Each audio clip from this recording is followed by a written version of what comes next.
Hello welcome students to the Lightboom classes. So यहाँ पे हमारे पास मैंने पिछले लेक्चर के अंदर सर्कल्स की थ्योरी को इंक्लूड किया था और अभी मैं एक क्वेश्चन के साथ हूँ सर्कल्स चैप्टर के।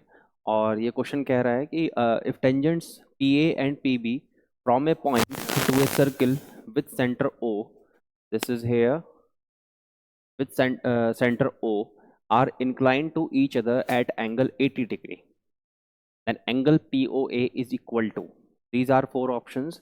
तो इसे हम एमसीक्यू की तरह सॉल्व नहीं करेंगे, इसको मैं सब्जेक्टिव की तरह सॉल्व करने वाला हूँ।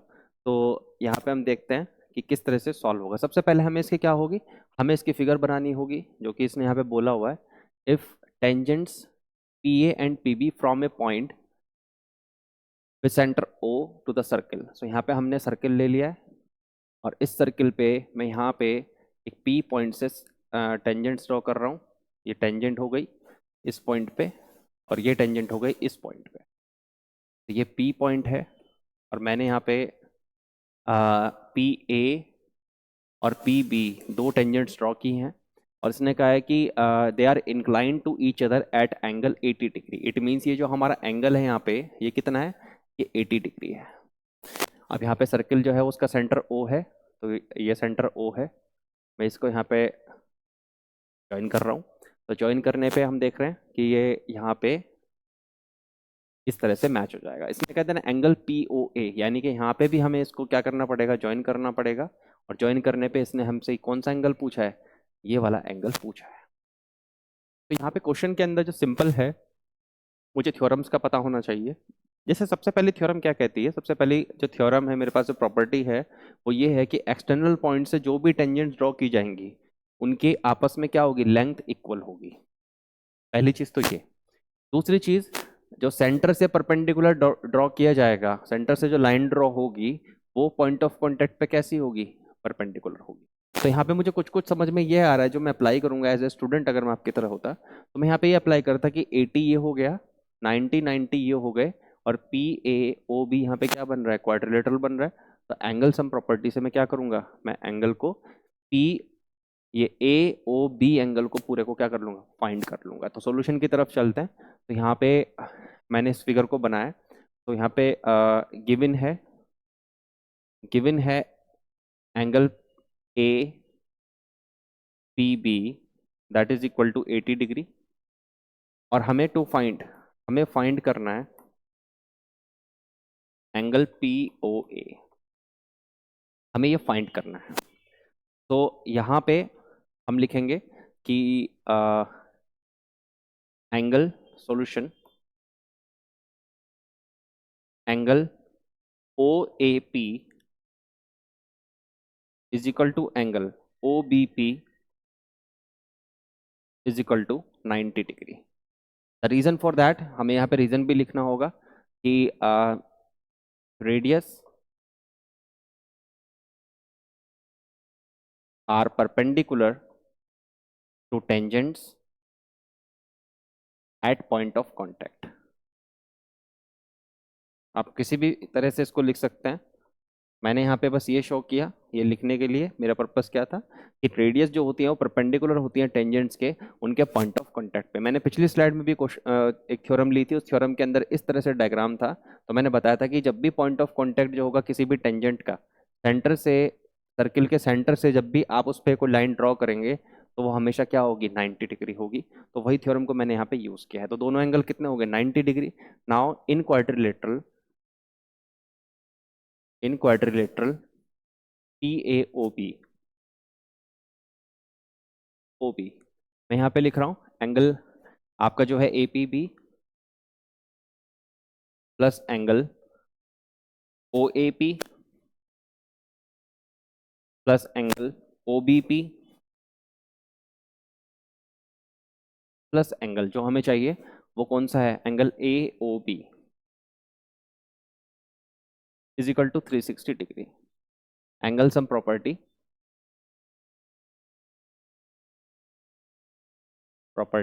Of quadrilateral. तो एंगल ए पी बी हमें कितना दिया हुआ है, 80। These are 90 plus 90 plus angle A O B, and this angle A O B sum will equal 360।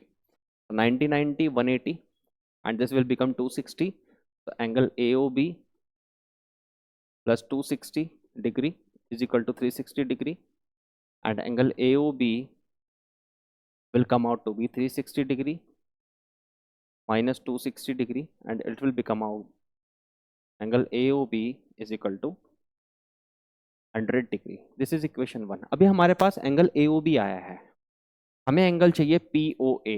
तो यानी कि हमें क्या करना होगा कि यहाँ पे जो हमारे पास ट्राइंगल बन रहे हैं POA और POB, इन दोनों को क्या करना पड़ेगा, हमें कॉन्ग्रुएंट प्रूव करना पड़ेगा फॉर ए प्रॉपर सॉल्यूशन. तो in triangle POA and triangle POB, इन दोनों ट्राइंगल में क्योंकि मुझे ये दोनों एक एंगल चाहिए, तो मैं क्या करूंगा कि यहाँ पे इन दोनों को क्या कर लूंगा, इक्वल कर लूंगा. और उसके लिए प्रॉपर तरीका क्या है कि मुझे इन दोनों को कॉन्ग्रुएंट प्रूव करना होगा. तो इन दोनों ट्राइंगल के अंदर आप देखेंगे कि जो PA है वो किसके इक्वल है, वो PB के इक्वल है, इज इक्वल टू PB. इसका reason, tangents from external point from same external point are equal. कैसी होती हैं वो आपस में, इक्वल होती हैं. टेंजेंट्स जब भी एक्सटर्नल पॉइंट से ड्रॉ की जाएंगी तो वो इक्वल होंगी. पहला रीजन हमने दे दिया, हमें 3 रीजन चाहिए होते हैं कॉन्ग्रुएंसी प्रूव करने के लिए. तो फिर हम क्या देंगे, OA और OB दोनों की दोनों क्या है, हमारे पास रेडियस है. तो OA is equal to OB.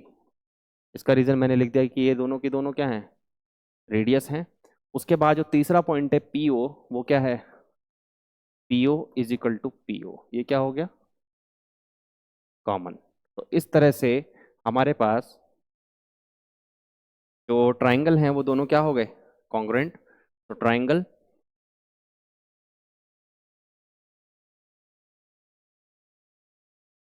POA congruent to triangle POP. और ऐसा करने से भाई हमें रूल भी लिखना होगा, वैसे we have studied in the 9th class कि दोनों के दोनों हमने तीनों साइड्स ली हैं. तो SSS क्राइटेरिया से हमने क्या किया, कॉन्ग्रुएंट प्रूव कर दिया. अब कॉन्ग्रुएंट हो गए दोनों ट्राइंगल, तो ये वाला जो एंगल है वो इस एंगल के क्या हो जाएगा, इक्वल हो जाएगा. So angle POA is equal to angle POP by CPCT. CPCT से दोनों को इक्वल कर दिया. But angle POA plus angle POP वो किसके इक्वल है, वो हमारा पूरा एंगल AOB के इक्वल है. और जब हमने किया तो यहाँ पे कितना हो गया, एंगल POA, और POA किसके इक्वल है, POB के. तो मैंने इसकी जगह भी क्या लिख दिया, POA लिख दिया. ओके गाइज, मैं इसको अंडरलाइन कर रहा हूँ डिफरेंट पेन से ताकि आप समझ सकें. यहाँ पे मैंने इसका यूज करते हुए इसको यहाँ पे यूज कर दिया. अब यहाँ पे क्या पूछ रहा है, इसके बाद हमें एंगल AOB पता होना चाहिए. एंगल AOB हमने कितना लिया, 100. तो आप लिख देंगे फ्रॉम इक्वेशन 1, फ्रॉम इक्वेशन 1. तो ट्वाइस ऑफ एंगल POA जो कि हमसे पूछ रहा है यहाँ पे, वो किसके इक्वल हो जाएगा, 100 degree. And angle POA equal to 50 degree. 50 degree कैसे, क्योंकि यहाँ पे 2 इसको क्या कर देगा, इसको कट कर देगा 100 से. तो हमारा आंसर कितना आ गया, 50 डिग्री. सो हमारा आंसर कितना है, 50 डिग्री. तो ये जो एंगल है ये कितना होगा, ये हमारा होगा 50 डिग्री. मैं एक बार फिर से लिख देता हूँ 50 डिग्री. तो हमारा ये क्या होगा, ऑप्शन ए हमारा करेक्ट होगा. तो हम यहाँ पे लिख देंगे ऑप्शन ए, ऑप्शन ए. तो गाइज देखा आपने किस तरह से थ्योरम इन्वॉल्व है. यहाँ पे दो थ्योरम्स का यूज हुआ है. एक्सटर्नल पॉइंट से हमें क्या किया गया है कि जो टेंजेंट्स ड्रॉ होती हैं वो इक्वल होती हैं, और दूसरा सेंटर से जो भी लाइन ड्रॉ होगी टेंजेंट पे, पॉइंट ऑफ कांटेक्ट पे, वो कैसा एंगल बनाएगी, 90 डिग्री का एंगल बनाएगी. तो इस तरह से हमें पूरा प्रॉपर सब्जेक्टिव सॉल्यूशन पता होना चाहिए. और इस तरह से हम यूज करके 9th के कॉन्सेप्ट्स को भी आप दिमाग में रखें. मैंने 9th के कॉन्सेप्ट्स को भी एक्सप्लेन किया है. तो इस तरह से हम इन क्वेश्चंस को सॉल्व कर सकते हैं. आइए चलते हैं नेक्स्ट क्वेश्चन की तरफ.